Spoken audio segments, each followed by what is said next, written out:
Sobat IMC, ketemu lagi di IMC Podcast Corner bareng saya Lini Diandra. Nah, lagi-lagi nih Lini sekarang bersama Dr. Marinda Suzanta lagi. Karena emang banyak sekali yang pengen kita bahas ya dok ya, terutama untuk para perempuan nih. Dan gak lupa juga ada teman-teman dari TikTok nih ya. Buat yang mau tanya-tanya lewat TikTok boleh loh ya, silakan ya. Nanti kita akan jawab di sini ya dok ya. Apalagi tema kita, aduh ini menarik banget nih ya. Betul. Angkat rahim. Atau nama lainnya tuh hysterectomy. Kayaknya kedengernya tuh kayak serem gitu ya dok ya. Angkat rahim ini kan memang biasanya dikhususkan untuk beberapa kasus-kasus tertentu. Mungkin buat ngingetin lagi dok, buat sobat IMC, biasanya tuh kenapa perempuan itu harus diangkat rahimnya? Biasanya. Jadi kalau misalnya angkat rahim itu apa sih? Nah, rahim tuh yang ini nih. Part yang ini adalah rahim. Jadi biasanya dipotong ini bagian ini. Nah, ovarium biasanya ditinggalkan. Yang ditinggalkan yang ini? Ovariumnya. Tubanya biasanya ikut dibuang. Nah, kasus apa? Biasanya kalau saya angkat rahim kalau keganasan. Keganasan. Kalau tidak, saya sih cenderung tidak. Yang masuk kategori keganasan dulu apa dok? Malignansi itu keganasan, sakit-sakit keganasan apa aja. Misalnya saya serviks ataupun saya corpus, ya keganasan di bidang genitalia. Kalau saya, tapi tidak salah sih beberapa keputusan, misalnya miom angkat rahim tidak salah. Atau adenomiosis angkat rahim tidak salah karena protokol terapinya memang mengatakan seperti itu. Tapi kalau saya ditanya, saya kan kebetulan nih saya ditanya, jadi saya penguasanya dong ya. Kalau saya tidak angkat rahim. Jadi bagi saya untuk angkat rahim kalau saya pribadi adalah kalau malignansi keganasan. Yang kedua kalau saya curiga adanya keganasan, curiga aja saya angkat rahim. Terus pertanyaan lanjutan, kenapa? Kenapa ya? Ya memang saya juga gemes gitu loh. Sedikit-sedikit pasien datang, hari ini ada beberapa yang datang. Dok saya itu miom 3 cm, apakah harus angkat rahim? Dok saya tidak ada keluhan, apakah angkat rahim?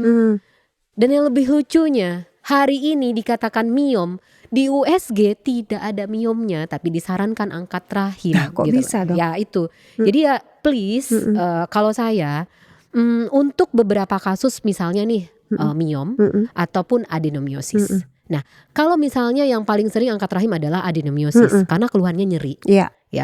Jadi itu udah mengganggu kualitas hidup karena ada diiringi sakit kalau gitu ya. Kalau saya tetap tidak angkat rahim karena banyak cara untuk mengurangi nyeri pasien. Ya, bisa tadi dengan ablasi, banget, mengurangi pain, sangat bisa banget, dan itu penelitiannya banyak. Terus yang kedua, dengan apa? Dengan OSADA teknik. Pembuangan otot rahim yang terkena adenomiosis. Bisa banget, pasien saya bisa banget. Malah sudah ada anak yang 3. Di episode yang lampau kita ada bahas itu. Ya, dia pernah adenomiosis, kemudian kita lakukan pembuangan otot rahim dengan OSADA. Sampai hari ini anaknya udah 3. Jadi kalau saya, kenapa menghindari angkat rahim dok? Karena mungkin saya perempuan kali ya. Takut karma ya. Gak. Jadi kenapa? Nah kalau kita kembali ke anatomi ya, nanti mungkin kalau di mana nih di TikTok kita nggak bisa tampilin, tapi nanti di episode ini kita akan tampilkan slide-slide di mana si rahim. Ya, fungsinya rahim apa? Ya, untuk tempat bayi tidur lah, tempat sperma masuk, untuk fertilitas lah, organ haid lah, gitu ya. Itu fungsi rahim. Nah, sekarang apa itu fungsi ovarium, gitu ya kan? Bidan saya tuh bisa jawab itu. Bagi saya selalu bilang, fungsi ovarium adalah sumber kehidupan wanita. Apa aja sumber kehidupan wanita? Kenapa dokter Manda bilang sumber kehidupan wanita? Mempengaruhi Anda punya mood. Mood. Mood. Iya. Jadi misalnya pada orang menopause, gangguan moodnya, atau malah ini kalau mens biasanya kan sedih banget, suka tiba-tiba sedih, nggak ada ini, nggak ada sebab gitu kan. Hormonal sih benar, karena dia sangat mengontrol hormonal kita. Dan kalau bagi saya sumber kehidupan karena dia mengatur segala sesuatu. Nah jadi kalau gangguan pada sel telur, apakah itu seperti gangguan telur misalnya metabolisme sel telur misalnya PCOS atau menopause, apa yang terjadi? Ya itu tanda-tanda misalnya gangguan mood, kemudian tanda-tanda menopause, estetik, kulit, keriput dan bla bla. Ya, kemudian apalagi osteoporosis, apalagi hipertensi, DM, ya kan itu bisa terjadi pada orang menopause atau orang-orang PCOS kan. Banyak hal yang bisa terjadi yang mengganggu kehidupannya. Yang paling mengerikan ya osteoporosis pasti, heart attack. Ya, karena dia mengganggu kekenyalan pembuluh darah atau apalagi hipertensi, stroke. Ya, hal-hal yang kayak gitu akan datang untuk pada pasien yang terganggu aliran telur. Nah, balik lagi ke pertanyaan, apa sih pertanyaannya? Kenapa hubungan sama hipertensi, Dok? Nah, sekarang kita balik ke anatomi. Kalau Anda melakukan histerektomi, kalau kita sebagai dokter melakukan histerektomi, tolong jelaskan sama pasien. Apa yang harus dijelaskan? 1, Bu, setelah saya angkat rahim, pain Anda, nyeri Anda akan hilang total atau rekarensi atau akan timbul lagi. Itu harus benar-benar dijelaskan. Apakah Anda yakin nyerinya akan hilang setelah angkat rahim? Rekarensi, terjadinya pain, nyeri itu kumat lagi setelah 5-6 tahun itu sekitar 62% pasien. Jadi setelah angkat rahim, dipikir selesai masalahnya, ternyata tidak. Painnya, rekarensinya tetap terjadi. Ya, untuk beberapa pasien, case-nya 60%. Di jurnal banyak menjelaskan rekarensi itu 62% dari angkat rahim tanpa pengangkatan telur. Nah, agak panjang kalau saya akan menjelaskan kenapa, Dok, kenapa telurnya harus diangkat. Lupa ya, kalau si telur ini akan memberi sinyal si endometrium. Nah, apalagi tuh, aduh panjang ya. Jadi kalau adenomyosis itu kan penyakitnya endometriosis ya. Terdiri 2 kata, endometrium dan osis. Osis itu penyakit. Endometrium tadi yang ada kelenjar di dinding ruangan rahim. Artinya endometriosis itu kelenjar yang seharusnya berada di ruangan rahim, berada bukan di tempat normalnya. Jadi bisa di otot, bisa di sini, bisa di sini. Dan apa fungsi si ovarium? Si ovarium ini ada siklus tiap bulan kita. Di mana di siklus tertentu dia memanggil si endometrium untuk aktif. Tetapi biasanya normal dia cuma memanggil di sini, di ruangan rahim ini untuk melakukan penebalan, di mana nanti akan luruh menjadi darah haid. Tetapi ternyata dia memanggil seluruh si endometrium atau si kelenjar yang tumbuhnya tidak normal tadi. Di sini dia panggil aktif. Nah makanya kalau si ovariumnya dibuang, barulah yang nyeri pain itu sangat rekarensinya sangat rendah, tapi mungkin masih ada, tapi sangat rendah sekali. Tapi ovariumnya dibuang. Tapi kalau itu dibuang, apa yang terjadi? Yang saya bilang tadi, sumber kehidupanmu hilang. Karena benar. Tadi ini sumber kehidupan. Ingat, satu yang harus diingat, telur atau ovarium adalah sumber kehidupan. Nah, apa hubungan sekali lagi dengan angkat rahim? Ternyata di anatomi penting. Jadi di anatomi yang memberi fungsi, yang memberi makan si ovarium ini, sehingga dia bisa berfungsi, yang saya bilang nyawamu ya ibu-ibu, ya itu adalah ada 2 aliran darahnya, satu nempel di rahim, ya di arteri uterina, jadi aliran darahnya ke sini nih, di sini dia. Satunya langsung dari aorta abdominalis, berarti langsung dari jantung intinya. Ya, jadi 2/3 di sini, 1/3 di sini. Ini kita berasa lagi kuliah ya. Tapi kita harus paham. Betul. Kita harus paham anatomi, sehingga kita bisa memutuskan sesuatu. Kalau nggak paham anatomi, akhirnya ya udah angkat aja rahimnya. Benar. Setelah angkat rahimnya, are you sure nyelinya hilang? Nyeli hilang. Berapa tahun? Bisa kumat lagi? Terus efek yang nanti akan timbul sama Anda yakin, efek apa tadi yang saya sudah jelaskan? Menopause lebih dini. Jadi banyak sekali nih dari systematic review ini, kebetulan kita banyak bawa jurnal yang nanti akan ditayangkan ya Mas ya. Jadi banyak jurnal yang mengatakan bahwa risikonya 1,9 kali sampai 4 tahun lebih awal menopausnya dini. Jadi kalau rata-rata 52, ya dia lebih awal 4 tahun aja. Dari prediksi rata-rata yang normal tanpa diangkat rahimnya. Kenapa? Karena tadi yang 1/3. Terus dokternya bilang kan ada 2/3, yang 1/3-nya nggak apa-apa. Nah sekarang saya selalu bilang sama bidan saya, kalau kita usia 35, cadangan telur kita udah mulai turun. 40 kayak saya apalagi ya. Nah sekarang gimana caranya untuk mempertahankan supaya kita tetap awet muda toh? Karena tadi fungsinya berpengaruh dari sel telur itu ya, Dok, estetik ya? toh tadi ya. Oke. Percuma kita pakai bedak mahal-mahal, ini semua mahal-mahal. Kalau kulit keriput Benar. aduh, ya Iya, kan? iya. Oke. Nah, karena aliran darahnya juga ikut terpotong saat histerektomi, makanya itu akan banyak jurnal yang menjelaskan bahwa ovarian reserve, cadangan telurnya akan ikut menurun. Gitu. Itu intinya. Nyerinya nggak hilang juga ya kan? Hilang sementara gitu ya kan. Iya, Nah, iya, jadi iya. kalau yang sudah diangkat rahimnya gimana nih, Dok? Dokter buat hopeless nih pasien-pasien di sini enggak ya. Kalau yang udah diangkat rahimnya, please jaga lifestyle. Karena saya pernah dapat kasus loh, dia udah diangkat rahimnya, ya ternyata yang namanya si endometriosis tadi ada di buli-buli atau di kantong kencing. Akhirnya dia nggak bisa kencing. Iya, Jadi kalau di kencing itu di kateter. Artinya dia bisa tumbuh di mana aja karena masih ada ini tadi si ovarium untuk memanggil. Biasanya keputusan angkat rahim ini, Dok, Ya. apakah memang harus dari dokter atau memang si pasien ini? Oh, dokter Dok, biasanya. kayaknya saya harus ini deh. Ada beberapa negara yang suka angkat rahim. Oh gitu, Dok. Karena pasiennya minta.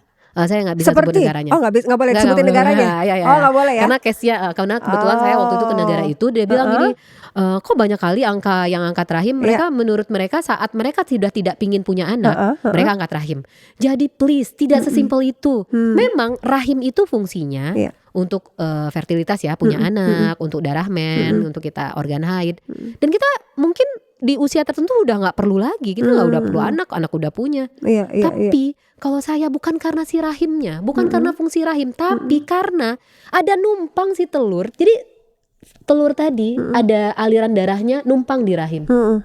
Jadi saat rahimnya terputus, istilahnya dibuang, aliran darah ke ovariumnya juga terganggu. Sehingga apa yang terjadi? Gangguan fungsi ovarium. Ovarian reserve cadangan telurnya akan sangat menurun. Kalau yang udah diangkat rahimnya, apa yang harus dilakukan? Ya, satu lifestyle. Ya, dikontrol seperti masa tulang, kejadian osteoporosis dan itu berpengaruh ya, Dok ya? Pengaruh dong. Kan dari tadi dia lebih cepat 4 kali tulang. ovarian failure. Iya. Kayak kita nih 4647. Terus saya udah berhenti ya. Saya udah menopause itu termasuk menopause dini gitu loh. Oke. Ini seharusnya pertanyaan 45 perimenopause. Tapi kita berhenti itu menopause seharusnya 52, 51. 47 saya udah berhenti. Menopause prekok dong. Sedangkan kebutuhan kita lagi aktif nih, lagi remaja nih ceritanya kita kan. Ini ada pertanyaan bagus nih, Dok, dari Nanat. Kalau ovarium saya diangkat, apakah saya akan langsung mengalami menopause? Yes. Itu kemarin ya, kita punya pasien berapa 2 minggu yang lalu. Itu sedih banget, umur 32. 32? Bener. Jadi ada endometriosis kalau nggak salah sebelah kiri. Ya. Sorry, ini dia diangkat rahimnya? Tidak diangkat rahim, tapi diangkat telurnya, lebih gila lagi kan. Terus setelah itu pengangkatan itu terjadi, dia datang ke dokter gitu? Enggak, dia datang kemarin usianya udah 40 lama berarti. Ya, karena dia udah banyak banget keluhan. Jadi alasannya waktu itu adalah yang satu karena kista coklat, yang satunya diduga akan menjadi kista. Oke, diangkat dua-duanya. Ini kisah nyata, nggak apa-apa ya kali kita share untuk selalu saya mengedukasi pasien-pasien saya supaya kita pintar untuk memutuskan untuk diri sendiri, karena yang akan menjalani itu kita sendiri, ya. Jadi pintar membaca, pintar untuk second opinion, gitu ya kan. Nah, kasus itu bulan depannya langsung berhenti ya, dan makin bertambah tahun dia, makin banyak keluhan. Tapi jadi ya istilahnya dia mencoba untuk membuang satu masalah, tapi ternyata masalah baru lebih banyak datang gitu ya, Dok ya? Betul. Jadi itu pertanyaan saya. Setelah Anda angkat rahim, yang Anda pikir masalah Anda selesai nyerinya, ya betul. Tapi hanya beberapa tahun gitu loh. Enak kalau misalnya umur Anda sekitar 48 atau 49, oke lah, pas 51 selesai kan, oke.